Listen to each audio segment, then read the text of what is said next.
In the heart of Nueva Ecija lies Gapan City, a place where faith and fields intertwine.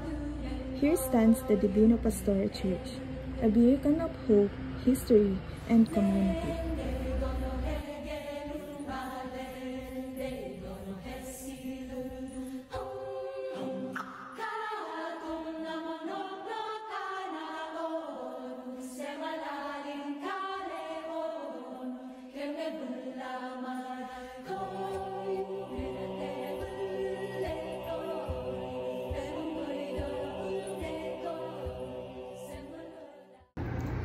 The minor basilica and national shrine of La Virgen Divina Pastora was founded in 1589. It is one of the oldest Roman Catholic churches in the Philippines, officially established in 1595 by the Augustinians.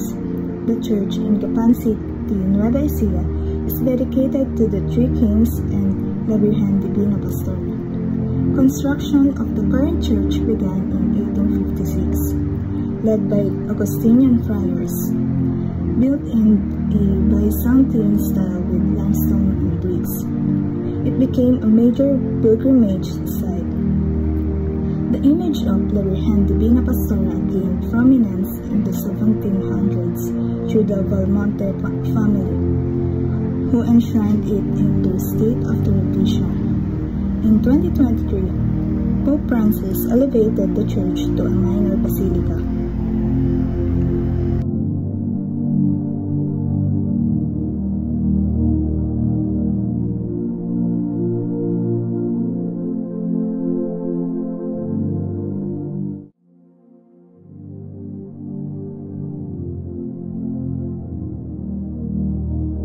Personally, yung simbahan na to ay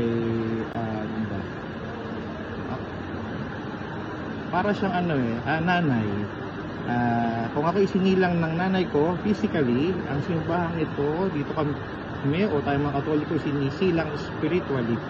So, yung nagpunta yung mga misyonerong Kastila dito para ipalaganap ang Kristyanismo at atin yung pinanggap, minana, na si Kristo ay makilala at mamuhay ng maayos hanggang sa makarating sa buhay sa kabila, sa piling ng Diyos.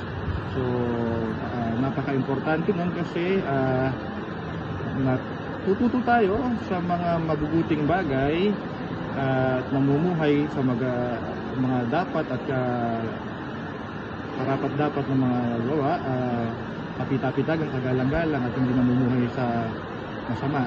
So, yun ang parang personally, ito'y nanay at gabay itong simbahan para sa pamumuhay ng maayos sa lupa hanggang sa kabila.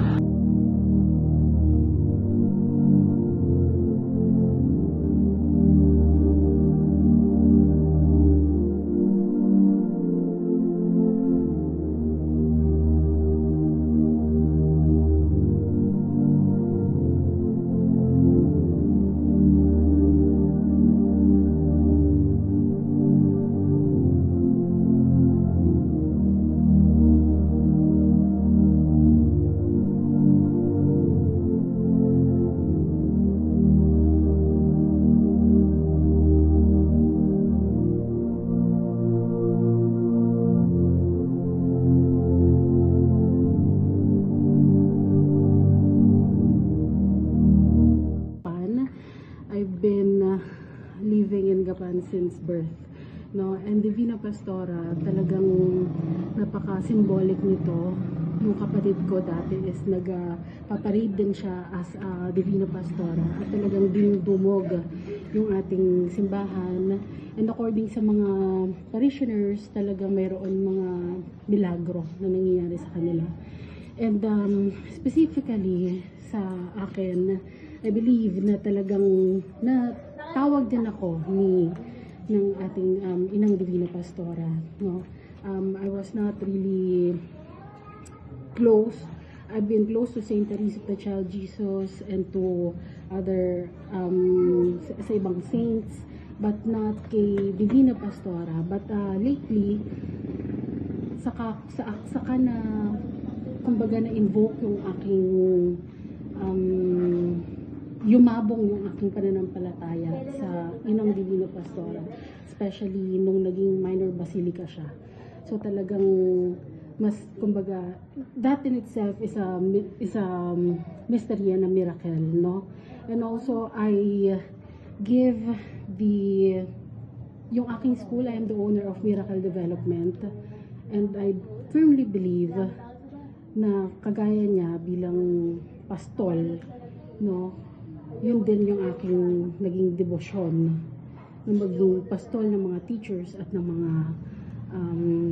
students with special needs. So napakalaking impluwensya ng Inang Divina Pastora, ng debosyong Divina Pastora, dahil nasa tapat ko lang siya. At tuwing magkakaroon ako ng problema, biruin mo, yung office ko is pagdungaw ko lang sa bintana, nung una nasa tapat nung gym, so yung picture niya, no? And then ngayon, yung office ko na naman ngayon is simbahan mismo.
I firmly believe na sobrang guided ng Divina Pastora, no, ng Simbahang Divina Pastora ang Gapan.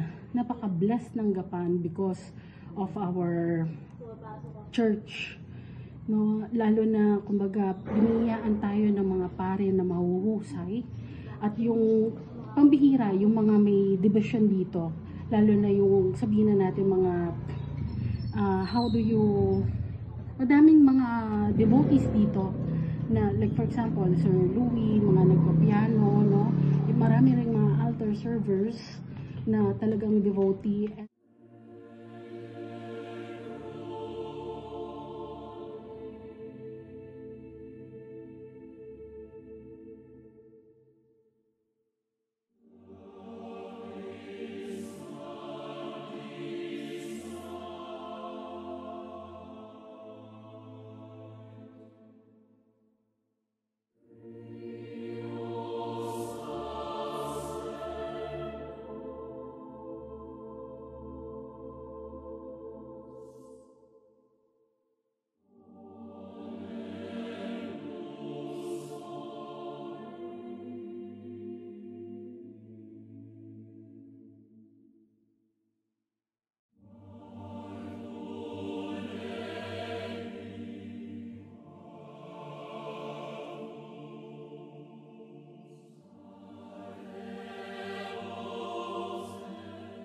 Ang Divina Pastora ay si Mama Mary. Ang kanyang debosyon ay siya ay pastora. Si Kristo ang mabuting pastol. Si Maria ay Divina Pastora, ang ina ng mabuting pastol. Siya ay tumutulong kay Kristo sa pag-akay, sa pag-aalaga sa mga tupa, sa kawan, sa mga miyembro ng simbahan. So, ang inagawa sa tupa ay inaalagaan, ginagamot kung may sakit, inaakay sa tamang landas. So si Maria ay modelo ng kababaang loob, kabaitan ng pagsunod sa Diyos, at tumutulong siya na bilang Divina Pastora na yung mga tao ay mas malapit kay Kristo, sa Diyos. At sa community, spiritually kasi, no, nanay si Maria ni Jesus, at ibinigay din ni Jesus sa simbahan si Maria bilang ina. So si Maria, yun nga, siya ay ina ng pastol, inaalagaan yung mga tao, yung mga mananampalataya. So spiritually, kung meron tayong mga hinihiling sa Diyos, si Maria ay nakatutulong sa pamamagitan niya ng mga pananalangin, na yung mga dasal ng tao ay dinggin agad ni Kristo at ipagkaloob ng Diyos kung ito ay para sa ikabubuti ng lahat. Sapagkat si Maria ay nanay ni Kristo, so sa Biblia, si Maria nung kasal sa Cana Galilea, naubusan ng alak. Ang sabi ng mga server, naubusan po kami ng alak. So kahihiyan yun para sa kultura ng mga Hudyo na maubusan ng alak sa kasalan. Si Maria ay lumapit kay Kristo at sinabi yung problema sa okasyon. At ang sabi ni Kristo, wag mo kong pangunahan ginang, hindi pa ito ang aking oras. Hindi pa oras ni Kristo para gumawa ng himala. Pero dahil si Mama Mary ay lumapit kay Kristo, ang sabi niya sa mga server, sundin ninyo ano iutos sa inyo ni Kristo. O ano iutos ni Jesus, sundin nyo, yung sabi ni Mama Mary. At inutusan sila ni Kristo, yung mga server, na i-serve yung mga tubig. At yung tubig na yon ay himala na naging pinakamasarap na alak. So hindi panahon ni Kristo para gumawa ng himala, pero dahil namagitan si Maria, nanay niya, si Kristo ay nag-perform ng kanyang unang himala sa pamamagitan ng mahal na Birheng Maria. So sa ng simbahan, si Maria ay nanay at siya ay tagalapit, tagapamagitan kay Kristo.